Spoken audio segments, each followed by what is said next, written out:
તો વાત કરીએ તાલાલાની તો ગીર સોમનાથ જિલ્લાના તાલાલા તાલુકાના છેવાડાના 5 ગામના 12,000થી વધુ નાગરિકો અને 3,000 જેટલા પશુધન ઉનાળાના પ્રારંભે જ પાણી માટે ટળવળી રહ્યા છે। ત્યારે ગામના ખેડૂતોને ખેતી છોડી બળદગાડામાં પાણીની શોધમાં ભટકવું પડે છે। તો શ્રમિક વર્ગની ગૃહિણીઓએ પણ બેડા લઈ પાણી માટે આજુબાજુના વાડી વિસ્તારમાં જવું પડે છે, જ્યાં 3 થી 4 કિલોમીટર ભટકવું પડે છે પાણી માટે। ત્યારે પાણીના આવા સંકટ વચ્ચે પાણીના ટેન્કર શરૂ કરવા એક માસથી માંગ કરવા છતાં તંત્રના પેટનું પાણી પણ હલતું નથી, જ્યાં પિખોર, ગુંદાળા, રામપરા, સેમળિયા અને રાયડી ગામમાં પાણીની તીવ્ર તંગી વર્તાય છે। ત્યારે આ ગામમાં વાસ્મો અંતર્ગત નલ સે જલ અંતર્ગત યોજના તો નળ તો ઘરે ઘરે પહોંચી ગયા છે, પરંતુ પાણી હજુ સુધી પહોંચ્યા નથી। ત્યારે હાલ તો આ યોજના શોભાના ગાંઠિયા સમાન સાબિત થઈ ગઈ છે। પહેલા તો અમારા ગામમાં વાસ્મોની યોજના થઈ છે। જાન્યુઆરી, ફેબ્રુઆરી, માર્ચ મહિનો આવે પહેલા પાણી જ પતી જાય છે। આજે 20 વર્ષથી એકને એક પ્રશ્ન પાણીનો છે। અત્યારે પાણી 1.5 મહિનાથી સદંતર તળમાં જ પાણી નથી। એમ અત્યારે ગામ સવારના 5 વાગ્યાના વહેલા ઉઠીને બાજુના ખેતરે કિલોમીટર 1.5 કિલોમીટર હાલીને જાય છે। બીજું કોઈ પાણીનો વિકલ્પ જ નથી। હા, રજૂઆત કરી છે, એવું કહે છે કે નર્મદાનું કામ ચાલુ છે, ચાલુ થાય પછી તમને પાણી આપશો। અમારા માટે કાયમી ઉકેલ પાણીનો નર્મદા નથી। અમારા માટે કાયમી ઉકેલ બાજુનું ગામ અહીંયા 6 કિલોમીટર પાણી કોઠા છે, ત્યાં જૂથ યોજના થાય પાણીની તો 5 ગામને પાણીનો ફાયદો થાય એમ છે। જમાલપરા પેલું ગામ આવે છે, રાયડી આવે છે, સેમડિયા છે, પિખોર છે અને ગુંદાળા છે। આ જૂથ યોજનાનું પાણી આવે તો જ કાયમી ઉકેલ, બાકી પાણીનો ઉકેલ નથી। અત્યારે હાલ પાણીની ખૂબ જ મોટી સમસ્યા છે। કૂવામાં અને બોરમાં જે કંઈ થોડું ઘણું પાણી હતું એ અમારે શિયાળા પૂરતી હોય છે દર વર્ષે, અને જ્યારે ઉનાળાની સિઝન આવે છે ત્યારે પાણી વહી જાય છે। અત્યારે કોઈ પણ પાણીનો સ્ત્રોત નથી, જેથી કરીને લોકો આજુબાજુની જે વાડીઓમાંથી થોડું ઘણું પાણી મળે છે, અથવા તો જેની પાસે કંઈ સગવડ હોય, રિક્ષા છે, સકડો રિક્ષા છે, બાઇક છે, એના દ્વારા લઈ આવે। બાકીના દિવસના તો લોકોની ખેતરી અથવા તો મજૂરીએ થવાનું હોય, અને પાછું સાંજના થોડી ઘણી વ્યવસ્થા કરે। અત્યારે પાણીની બિલકુલ વ્યવસ્થા નથી ગામમાં।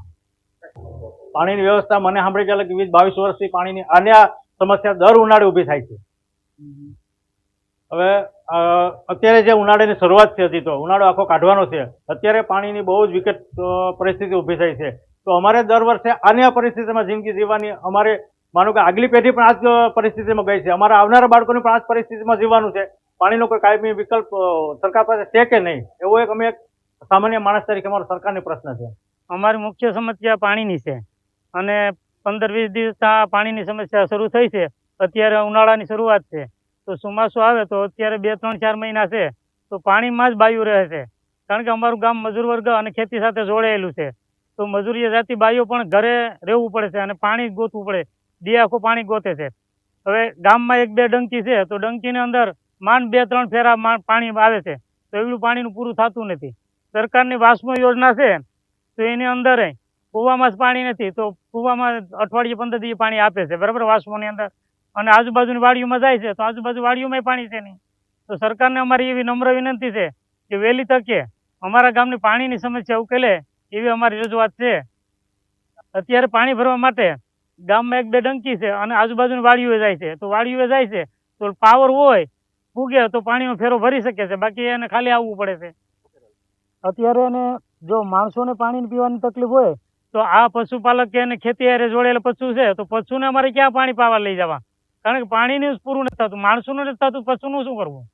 સરકારને અમારી નમ્ર વિનંતી છે કે પણ કોઈ પણ યોજના બનાવો તો અમારા ગામને સમયસર પાણી મળે છે એવી યોજના બનાવો કે સમયસર પાણી મળે અને લોકોને પાણી ભેગા થાય અને પશુપાલક હારે જોડેલા લોકોને પાણી મળી રહે। અમારા ગામની અંદર પાણીની મહાન સમસ્યા છે, એનો મતલબ કે મહાન સમસ્યા છે। અમારા ગામમાં 15-20 વર્ષથી પાણીનો આ એક એવો પ્રોબ્લેમ છે કે દર વર્ષે આની આ જ પોઝિશન હોય, પરંતુ તંત્રને અમારે એવી માગણી છે કે દર વર્ષે આ પ્રોબ્લેમ સોલ્વ થાય અને કંઈક એવું વિચારે કે અમને જેમ બને તે વહેલી તકે પાણીનું જુગાડ કરી આપે। અત્યારે હમણાં ક્યાંયથી પાણી આવતું જ નથી કોઈ ટેન્કર આવતા, કે નથી કોઈ અમારા બોરમાં કે અમારા ગામના કૂવામાં કે અમારા જમીનની અંદર તળમાં પણ ક્યાંય પાણી છે, અને એવા અનેક બોર બનાવ્યા છતાં પણ બોર બધા નિષ્ફળ જાય છે। તો હવે આજુબાજુની વાડીઓમાંથી ક્યાંક થોડું ઘણું કોઈને પાણી હોય ત્યાંથી અમે પાણી ભરી આવે ને અમારી બાવી ભરી આવે। અને બીજું કે અમારા ગામની મહિલાઓને આખો દિવસ પાણી માટે થઈ અને ઘરે રહેવું પડે છે, કારણ કે અમારું ગામ એક છેવાડાનું ગામ છે અને અમારા ગામ આખું મજૂરી ઉપર નિર્ભર છે. માટે ફક્ત પાણી માટે થઈ અને બૈરાને ઘેર પણ રહેવું પડે છે અને પોતાની રોજી ખોઈ બેસે છે. માટે તંત્રને હાથ જોડીને વિનંતી છે કે કંઈક એવું વિચારે કે પિથોર ગામની અંદર જેમ બને તેમ વહેલી તકે પાણીનો પ્રશ્ન સોલ્વ કરે. પાણીની બહુ ઓલી છે તંગી. 1.5 મહિનાથી છે. વાડીઓમાં જવું પડે ભાઈ. વાડીઓમાં એક બેડું ભરવા દે, બીજે બેડે બંધ કરી દે, ડેલા બંધ કરી દે.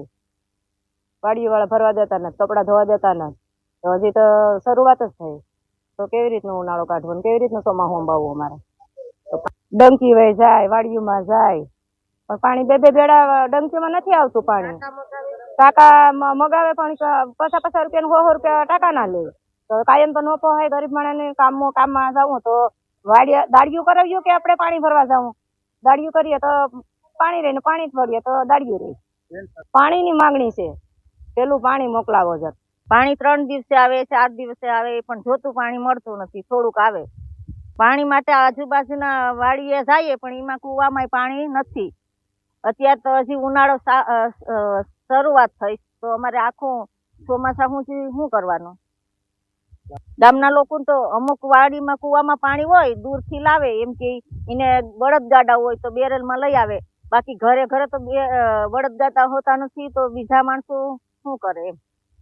તે પણ પાણી નથી આવતું, કુવામાં જ નથી પાણી. અમારે